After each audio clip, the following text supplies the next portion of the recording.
Hello students, ఇవాళ మన topic ఏంటి అంటే Kerala governor moves to supreme court over CM's role in selecting VCs.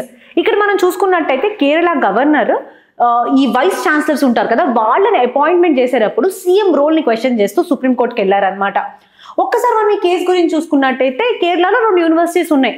ఒకటి వచ్చేటప్పటికి మనకి ఏపీజే అబ్దుల్ కలాం యూనివర్సిటీ, ఇంకోటి వచ్చేటప్పటికి డిజిటల్ యూనివర్సిటీ ఒకటి ఉంది. ఈ రెండింటి యొక్క వీసీస్ విషయంలో ఈ ప్రాబ్లం వచ్చిందనమాట. ఇక్కడ నాట్ ఓన్లీ కేరళ, డిఫరెంట్ స్టేట్స్లో ఈ ప్రాబ్లం వచ్చింది. ఒక్కసారి మనం చూసుకున్నట్టయితే ఈ ఆర్టికల్లో ఏం చెప్తున్నాము అంటే అసలు వైస్ ఛాన్సలర్స్ ఉన్నారు కదా, వాళ్ళని ఎలా అపాయింట్ చేస్తారు, అదే సెంట్రల్ యూనివర్సిటీస్కి అయితే ఎలా చేస్తారు, స్టేట్ యూనివర్సిటీస్కి ఎలా చేస్తారు, అది డిస్కస్ చేసుకుందాము. అండ్ దాంతో పాటుగా ఫెడరలిజంకి ఉన్నటువంటి ఇష్యూస్ ఏంటి దీనివల్ల అనేది డిస్కస్ చేసుకుందాము. సో ఫస్ట్ మనం చూసుకున్నట్టయితే ఎలా ఇండియాలో వైస్ ఛాన్సలర్ అపాయింట్ చేస్తారు. సెంట్రల్ యూనివర్సిటీస్ అయితే ఎలా? సెంట్రల్ యూనివర్సిటీస్ అంటే ఏంటి? సెంట్రల్ గవర్నమెంట్ రన్ చేసే వాటిని సెంట్రల్ యూనివర్సిటీస్ అంటారు. సెంట్రల్ యూనివర్సిటీస్ అనుకోండి యాక్ట్ ఆఫ్ పార్లమెంట్ ద్వారా గవర్న్ చేయబడి ఉంటాయి అన్నమాట అవి. సో ప్రెసిడెంట్ ఆఫ్ ఇండియా ఇక్కడ visitor to all central universities గా ఉంటారు. ఎవరు visitor to all central universities? President of India. And ఇంకోటి మనం చూసుకున్నట్టయితే ఇక్కడ ఒక సెర్చ్ కమిటీ, అంటే వైస్ ఛాన్సలర్ ఎవరైతే ఉంటారో వైస్ ఛాన్సలర్ కోసం ఒక సెర్చ్ కమిటీ ఉంటుందన్నమాట. ఈ సెర్చ్ కమిటీలో ఎవరెవరు ఉంటారు? యూనివర్సిటీ నుంచి ఎగ్జిక్యూటివ్ కౌన్సిల్లో యూనివర్సిటీ నుంచి 2 నామినీస్ ఉంటాయి.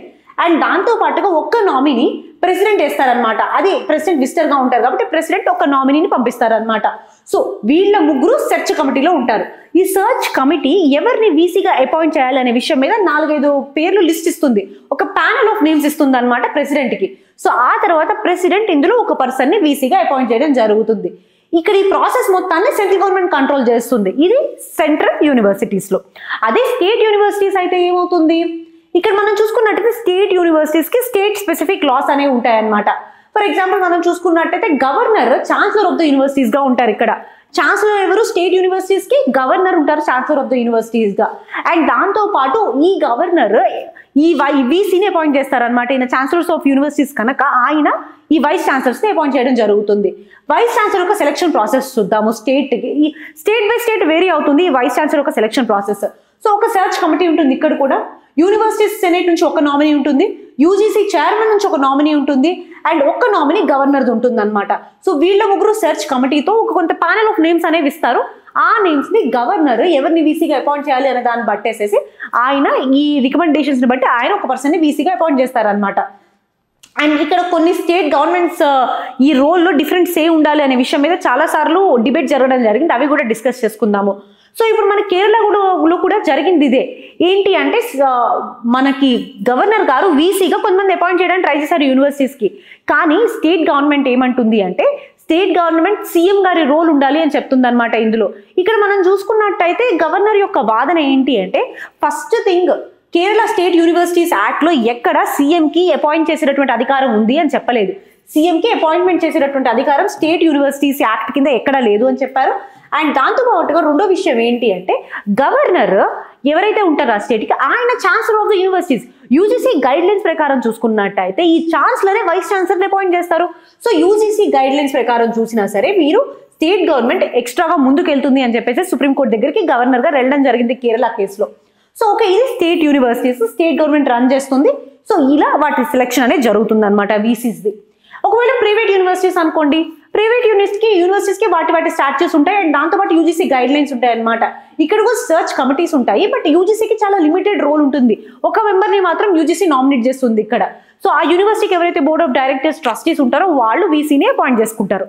సో ఇది ప్రైవేట్ యూనివర్సిటీస్లో. ఇది 3 రకాల యూనివర్సిటీస్తో వీసీ అపాయింట్ చేసేటటువంటి పద్ధతి. సో ఒక్కసారి ఈ స్టేట్ యూనివర్సిటీస్లో కదా మనకి ప్రాబ్లం వస్తుంది ఇక్కడ ఫెడరలిజం గురించి. ప్రీవియస్గా కూడా చూసుకున్నట్టయితే కేరళలో ఇది ఇప్పుడే కాదు 2021లో కూడా కాన్ఫ్లిక్ట్ స్టార్ట్ అయింది. అప్పుడు గవర్నర్ ఆరిఫ్ మహమ్మద్ ఖాన్ గారు అనమాట ఈ వీసీస్ రీఎంపాయింట్మెంట్ని అబ్జెక్ట్ చేయడం జరిగింది.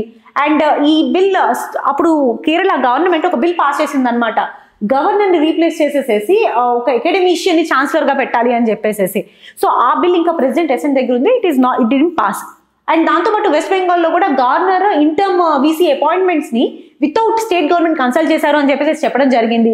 అండ్ తర్వాత మళ్ళీ ఆ అసెంబ్లీ కూడా ఒక బిల్ పాస్ చేసింది ఇక్కడ ఛాన్సలర్ని చీఫ్ మినిస్టర్గా చేస్తూ.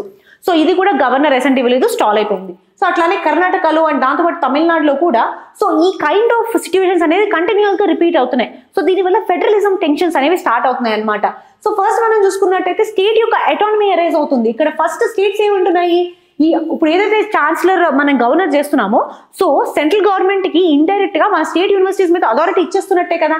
సో అథారిటీ సెంట్రలైజ్ చేస్తున్నారు గవర్నమెంట్ పేరు మీద, అండ్ దాంతోపాటు ఈ గవర్నర్ సెంటర్ అపాయింట్ చేస్తారు, అంతేగాని స్టేట్ లో ఉన్నటువంటి పీపుల్ కాదు కదా.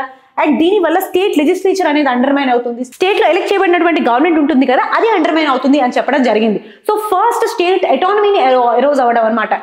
సెకండ్ వచ్చేటప్పటికి డెమోక్రటిక్ అండర్మైనింగ్. ఇక్కడ మనం చూసుకున్నట్టయితే ఎడ్యుకేషన్ అనేది ఏ subject? State subject. So education state subject అయినా సరే దీని మీద ఎవరు అపాయింట్ చేస్తున్నారు?